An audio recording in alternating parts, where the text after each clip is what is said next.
Okay, here we have the latest 12.3-inch unit that now features a Qualcomm system running Android 13. Now, here is, you'll see all the accessories that come with this kit, including the new trim panel.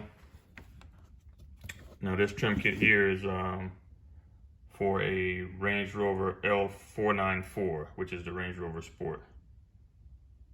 Okay, this replaces that one piece that goes across the dash, but you will have to remove the clips from that original piece to put it on these. Remove those clips and put it on these panels to make it fit.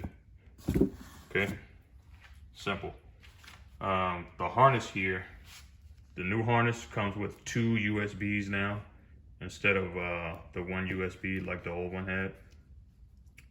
But the harness is pretty much the same. This smaller pigtail harness here is what plugs into the left side button pack, which I have to say that this new unit, it actually keeps both button packs from that original screen. And when I say button pack, I mean this little piece right here that from your original screen, there's one on the left side, one on the right side. This is the one from the left side, and that's what this little harness plugs into here, and this part plugs into the Android unit itself. So you will keep both button packs with this new unit installed. Okay, so that's where that small harness plugs in at, and of course the big plug right there is for the main harness.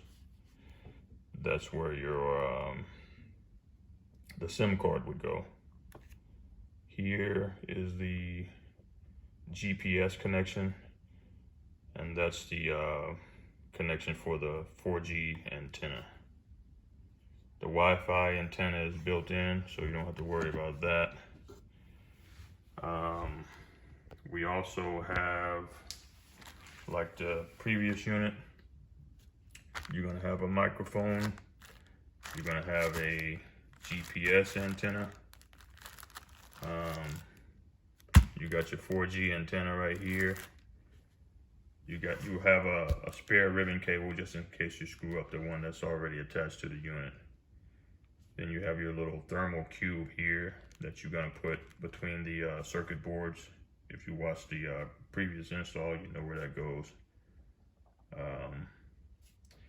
And you also have some spare screws here, which I never use. I always like to use the screws from the original hardware there. But as far as this GPS antenna goes, I like to get this little piece right here from Amazon. It's a GPS splitter. Once again, you have to get this from Amazon or wherever you can find it, because this doesn't come with the kit. So make sure you note that. You won't get that with the kit.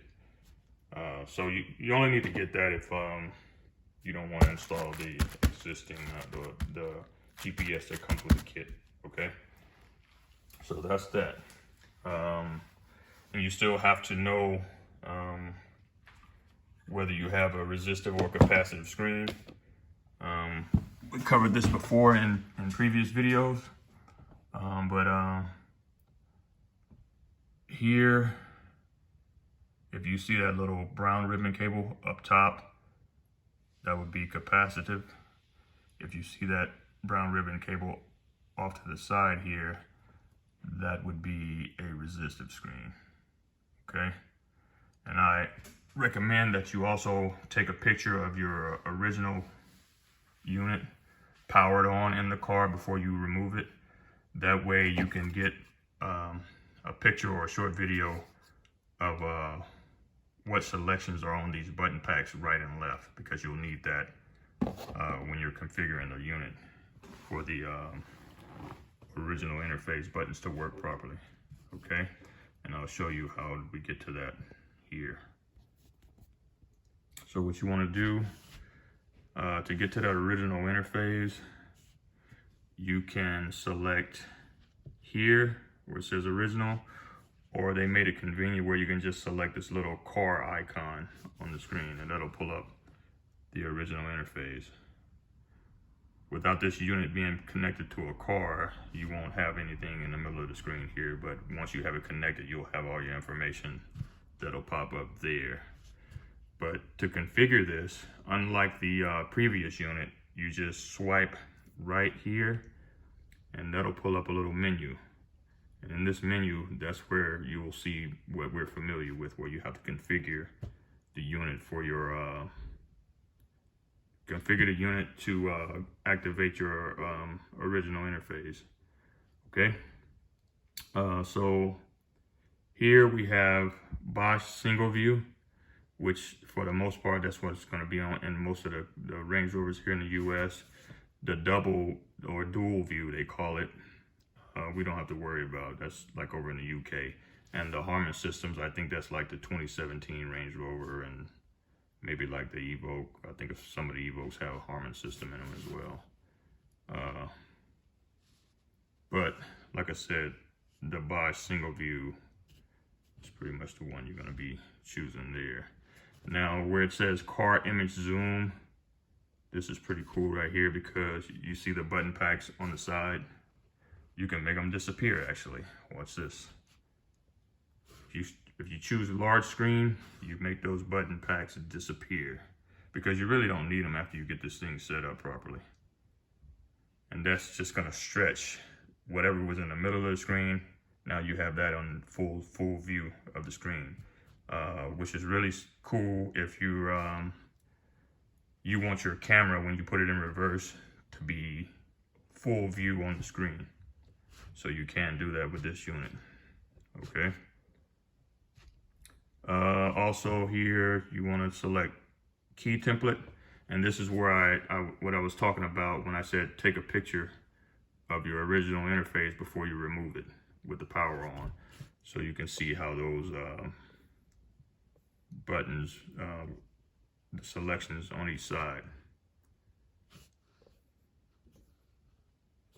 So all you have to do is choose the one that closest match your original. So you need to do there. Car mode, you still have to do that. This is what activates those buttons on the side. So to make sure that they're working, they're all working like they're supposed to, you got to go through these. For most of I think the 2016 Range Rover is car mode 4 to activate all those buttons, but it could be different. I'm not sure, but you'll have to play around. If yours is not working, just go through all of them until it works. Simple.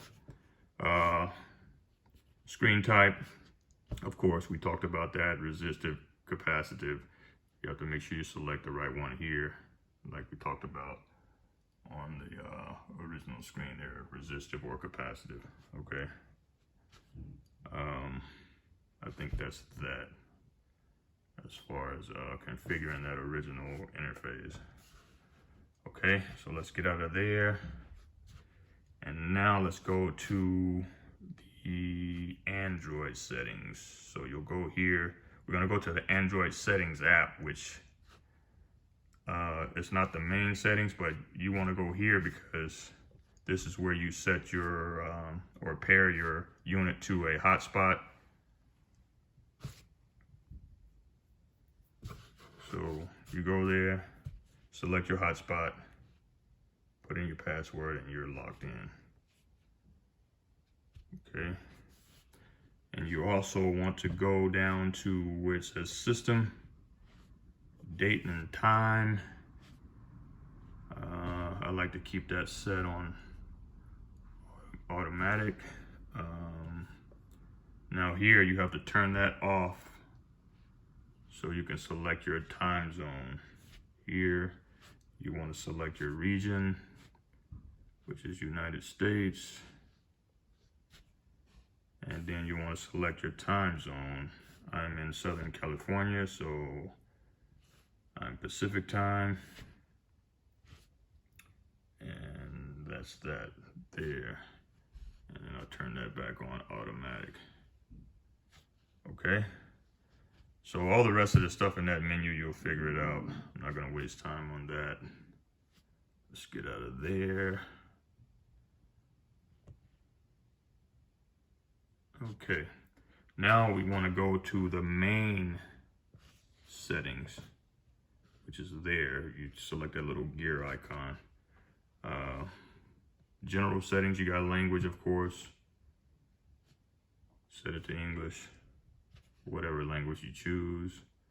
Time, you can go with Android time if you have a SIM card in the unit or have it connected to a hotspot. You can go with Android time, and I think they gave you an option to use original time, which will be the time that the original interface is set to. I'm assuming that's what that's for. Moving on, here where it says start auto navigation, you can turn that on, and the unit will, when the unit boots up, it'll go directly to your navigation screen. Okay. Here where it says start auto original, if you turn that on, the unit will boot up to the original interface, which is the factory interface. Okay.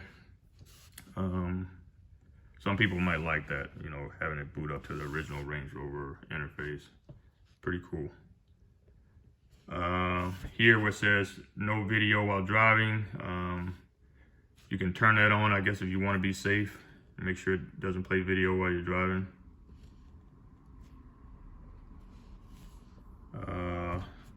Navigation app set. Okay, here you can choose what map that you're running. So when you do select the navigation tile on the main screen, it'll default to that particular navigation map. Same thing for music, video. You can select, you know, which one you want that app to or tile to default to. Here where it says mobile phone interconnection settings, that's the Z-Link. That's what you're going to use to connect your phone to for CarPlay or Android Auto. Okay, I'll show you how to get to that in a minute here. But the wheel key learning, you don't have to worry about that. Feedback, no need to worry about that. Here where it says restore factory settings, definitely stay away from here because you don't want to reset the unit, because if you do, it's going to boot back up in Chinese. You're going to have a hard time figuring it out, and you're going to have to go back and redo all this. Here, reboot, you can reboot, but I highly recommend you stay away from that as well, because some people get it confused with the restore and they end up resetting their unit. So stay away from either one of those. If you want to restart the unit, just shut the car off and start it back. Okay. Moving on to the display. So you got the display, you got style, which you can change it. A few different styles here. You can go light or dark, like so. But I happen to like the dark style.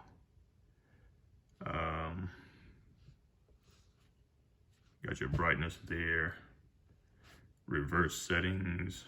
Let's see here. Now on the reverse settings, make sure it's set to original camera, unless you install a aftermarket camera, and then you'll have to select one of these options, whichever fits your aftermarket camera. But definitely leave it set to original camera, because when you put it in reverse, it uses the factory camera that's going to pop up on the screen. Okay, so clock reverse delay, I don't know what that's all about, but I guess you could play around with that. But actually, it doesn't say clock reverse, I'm sorry, it says close reverse delay. So I'm not sure what that does. Steering start VAM, not sure what that does. The floating button. Now here, if you turn that on, as you see, you'll get that little floating button again on the screen like the previous units had. But This unit don't really need it, so I like to keep that turned off. Sound, I don't think you have to worry about anything in there. Just leave it set to those settings because your Meridian, your factory Meridian does pretty good with the sound. But I guess if you wanted to play around with this, then, you know, have fun. Here where it says version info, this is where you'll see that the unit is actually running Android 13. You see it there? Now here where it says factory set, now on the older unit, you had to enter a code which was 666666. This one is 8888, but there's really not a lot here other than say unit set, and you can set your speed, unit, temperature, and mileage, as you see there. So that's the only thing you would have to go into that factory set for. Unlike the other unit, there was a lot of settings in that factory set. But that's that. I think that covers all the settings. Pretty simple. A lot of the settings are just like the old unit. They just relocated, you know, the settings menu a little bit different. Let's see here. Let's get back to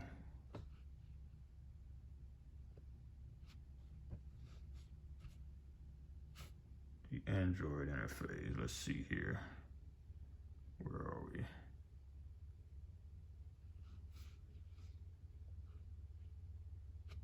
Okay. So we're back to the Android interface. Now, let's look at CarPlay. So to connect CarPlay, you want to go to the phone tile on the screen. It says connecting Bluetooth devices, okay? So you want to go to your phone, go to the settings on your phone, and turn on your Bluetooth. So after you turn on your Bluetooth on your phone, you're going to go here, select that, and you'll see where it says Bluetooth status activated and Bluetooth name. So you want to look for that name on your phone. There it is. So you want to select that.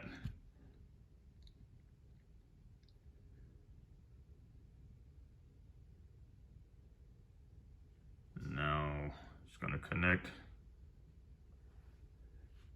On the phone it says use CarPlay. You want to select that.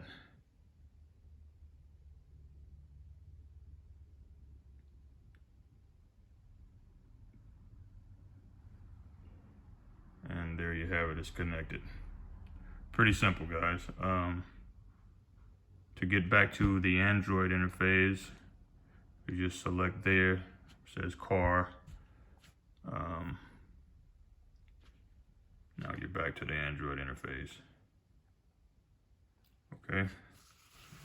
CarPlay is connected already, so if you want to get back to CarPlay, select there. It'll bring up all your previous menus. You can go back to CarPlay real quick.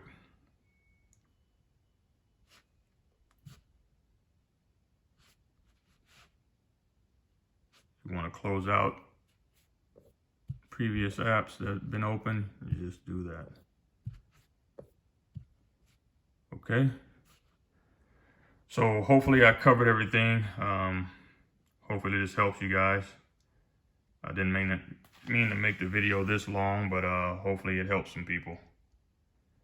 So I'm gonna end this video and enjoy installing this new unit, guys. I'm out.